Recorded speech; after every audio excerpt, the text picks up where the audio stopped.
Hello everybody, welcome to another World of Warships Legends video.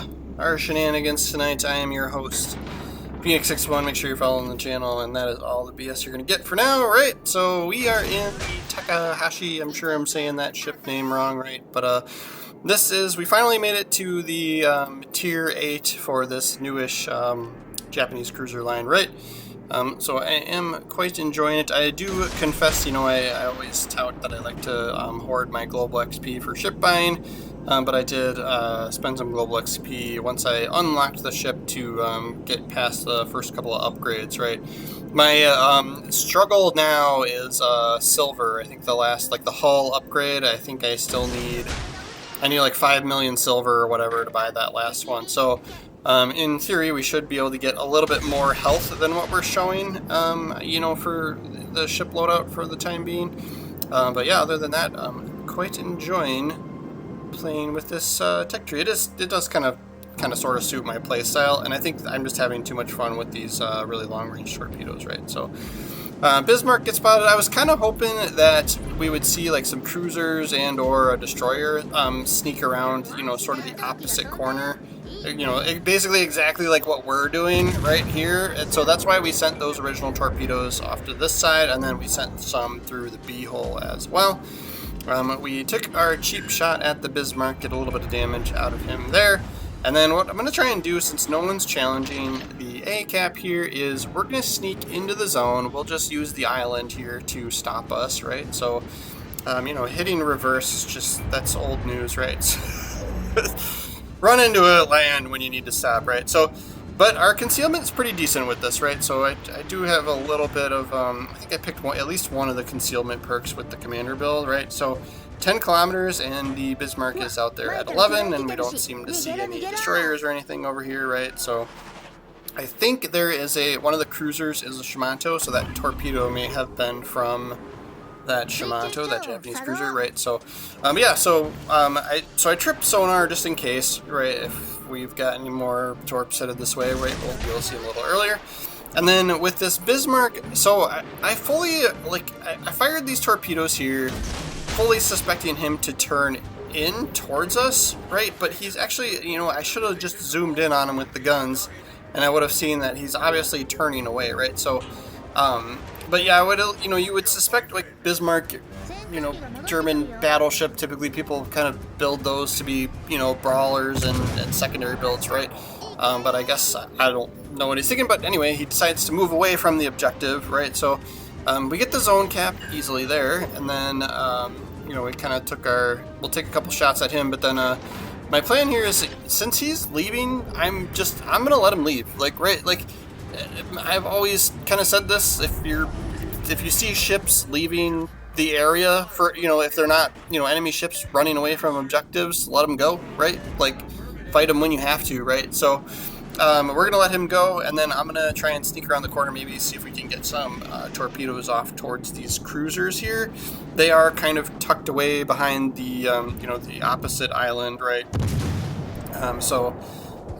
They'll have to do some maneuvering towards us or something to actually take some of these. But Cleveland does have us outgunned probably, so we're not going to try and muscle through a gunfight with him. Plus that Bismarck's still off to the side, and the Shimanto at the right, so we can't press in there without really risking our ship, right? So we'll send the torps and then kind of go defensive here, right, and move away. And then if we can get some torpedo shots off through this zone as well, that could be beneficial here, just in case somebody comes around that corner, right? So with these super long range ones, and with how this build works, I'm just sending them, right? The reload's pretty decent, so I'm for the most part, when I've got torpedoes ready to go, I'm sending them, right? They go halfway across the freaking map, so why not, right? So I fully suspect my torpedo accuracy percent stat or whatever to, we'll see if we can't get it below 1%, right? just from how much we're sending out there, right? But these are brutal torpedoes, right? So when you do get a hit, it hits hard, right? So it's worth sending them when you get the chances, right? So, but that's just kind of how I am. It's my play style, how I've been doing it, right? Whether that's right or not, you do you, right? But yeah, so, these two cruisers out here didn't seem too interested in trying to overtake A. So I'm like, you know what, like, let's start moving towards the middle of the map here. You know, the Bismarck seems to be long gone now at this point, right? So there's only 15 minutes in the game, right? And if you spend 5 minutes leaving an area, then it takes you another 5 minutes to come back, and you're only playing for, you know, you're only shooting your gun for 5 minutes, right? So, yeah, so that's my rationale behind not chasing down ships that are leaving the objectives, right? This game's always going to be circumstantial, right? So in some instances it might make sense to get rid of, you know, a destroyer that's almost dead, you know, like, whatever. But for the most part, or if it's like the last ship out there, right? Like if you know you're gonna win no matter what, then yeah, I'll chase somebody down, right? So always circumstantial, but yeah. So yeah, Cleveland's kind of sticking his nose out on this side, but we've got literally 3 battleships to probably shoot that guy. So whether we're gonna be valuable shooting at him or not, I don't know. We can pick on him though, and then I was kind of hoping to duck behind this island here and be able to shoot at him without getting spotted, but I think there's a destroyer somewhere around the B hole over here, right? The B cap. Something's picking us up even when we're firing our guns, right? So there's that cruiser back there, but he was gonna look like he was gonna duck behind the land on the other side. So I was hoping to go unspotted, you know, right about now, but that doesn't work out, right? So definitely a destroyer somewhere. They do have both their destroyers left, right? We've lost one. And then, so like, I'm looking at the minimap too, and we've got a destroyer literally hovering right at the outside of B, just not going in. Now, to be fair, I think the enemy destroyer that's in there is a Lucian, right? And so they have that really long range sonar, right? So, but basically you can fit your sonar so that it reaches out longer range than what than your concealment, right, than your spotting ranges, right? So people call it stealth sonar. You'll hear people say that. So I think that's what they're getting at, right? So you could be, so basically what happens is I've been in, you know, there's been a lot of Lucians out there this week, right? So I think I played a Shimikaze game and just got whooped by one, right? Because I went in, challenged the zone, and then, you know, I got picked up by sonar. And he was just chilling in his smoke screen, right, with his sonar going, just wailing on me, right? So even with, like, trying to run away and get away from that situation, I still lost that encounter, right? So I think I went and played a bunch of Tier 8 radar cruisers after that, right? So that's the, yeah, there's the Lucian. So I think that was the reservation as to why our destroyer wasn't going into the B-Cat, but it still was, like, frustrating me, like, dude, we need zones. We're down a zone, we're down a ship, we need zones, right? So, but we will hyper-focus on him as long as he is spotted, but yes, the counter to the Lucian, right, if you're getting frustrated with those guys, since people are playing them quite a bit this week, is, yeah, go play with your favorite at or around Tier 8 radar cruiser, and you can ruin their day, right? So we managed to take him out, but we lost our own destroyer in the process, so looks like we're even on ships now. So I'll try and be appropriately angled to this Marco Polo, and then we'll kind of divide and conquer with shooting, right? So ideally we'd get rid of this Neptune first, right? But I'm kind of hoping our battleship takes a shot at him, and it looks like that's happening. Please hit him next time, that'd be great. Oh, somebody else got him. Nice. Oh, Minnesota got him. Okay.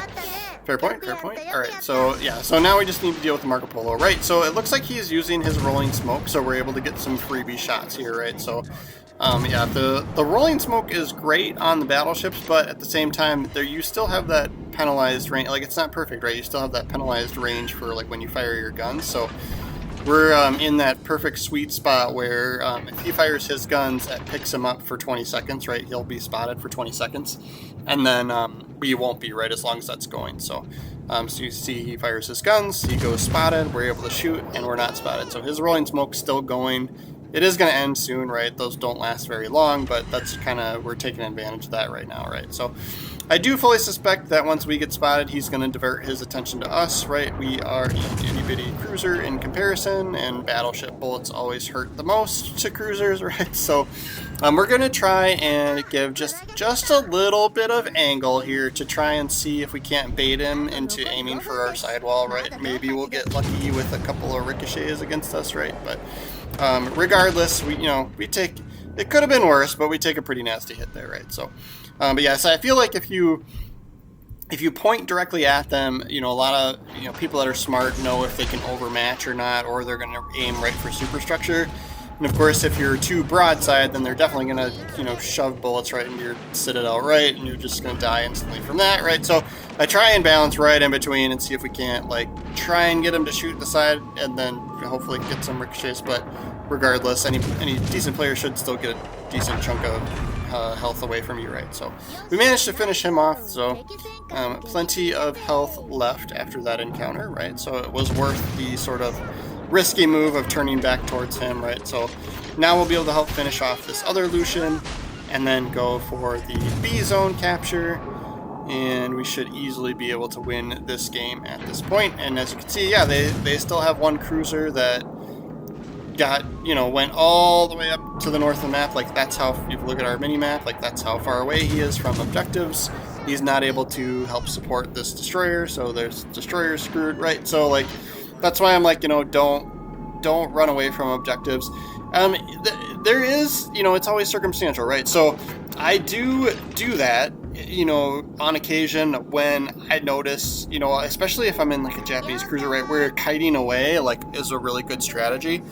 If you can get multiple ships to chase you, right, on the enemy ships to chase you, then it becomes a tool, right? At that point, right? So if you're distracting, 2 or 3 ships on the enemy team to your one, I maintain that's valuable, right? Then that should in theory give your team a ship advantage of fighting over the zones, right? But it's always circumstantial in this game. What the best thing to do is. So.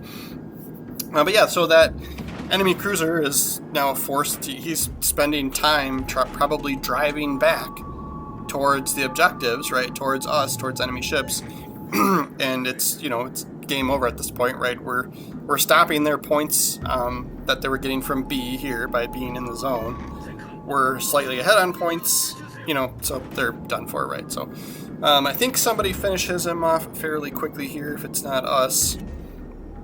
And so we top just a little bit over 100,000 damage.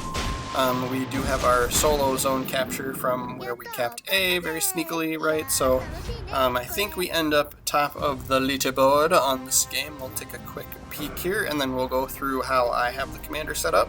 But yeah, like I said, I think I've got one more upgrade or module or whatever to pick for the ship upgrades, right? And then we'll show the commander, but Takahashi, right, top of the leaderboard at 2,600. We brought home a little bit of silver. I need a lot more than that. I think I need 5 million for the whole upgrade, so we will chug-a-lug along to get to that, right? Yeah, so you can see up towards the top left, you can see there is still one plus thing up there for our last ship upgrade. But Matsuji Juan, I'm sure I can't say that name, but he was up in the top right there, right? So this lady is just the Commander Geis. I am using for inspirations, I do have the first one here is Cruiser Main Battery Range, right? I do feel like these are for tier 8, these upper tiers, I do feel like they could use the extra range. And then I have Space Fishy, right? So anything torpedo-centric that you have, speed, in my mind, makes it a little bit tougher for enemies to dodge those. So we pick torpedo speed here. Yeah, I feel like this is the better choice regardless. And then I pick torpedo range here, just because, here I feel like if you're using sonar appropriately, this shouldn't be too big of a deal, right? And then just gun traverse speed isn't a big deal. These higher tier ones, the Shimato and this one, they're both pretty quick, so I don't feel like that needs buffing at all, right? And then I went with sea detectability for this third row, but I feel like I feel like nothing's a bad choice here. But it did kind of maybe potentially help us get that initial capture while we were unspotted, right? So that little bit is a little bit helpful. You could do acoustic chamber here, extra duration. The duration on the sonar is only a minute long base, and then an extra charge. since we're not using fully packed for once in our life on a cruiser build, right, you could go that way, but I went with reload speed on torpedoes. Steer clear, this would be a good choice too. These ships do feel a little bit more sluggish than the other Japanese cruiser line, right? So I think any of those would be good choices too. But here's the kind of one that I'm here for, right? So killing distance, torpedo detectability, that makes it harder for enemies to see your torpedoes, or so they have less reaction time basically. A little bit more range, that's great. And then the third perk there is extra damage the further they travel, right? So it's kind of like 3 perks in one, right? So I'm doing this. Like if you're doing a torpedo build for these cruisers, that's an absolute must, right? So I'm having fun with it. Yeah, it's always hard to hit people with long-range torpedoes at range, right? But it's fun when it happens. They hit hard. They hit hard when it happens, right? So that is sort of our first look at this ship. Thank you guys so much for watching the video. Again, we're trying to do World of Warships videos every day. So if you're not subscribed, please do so. And then we'll see you guys tomorrow. Thanks for watching.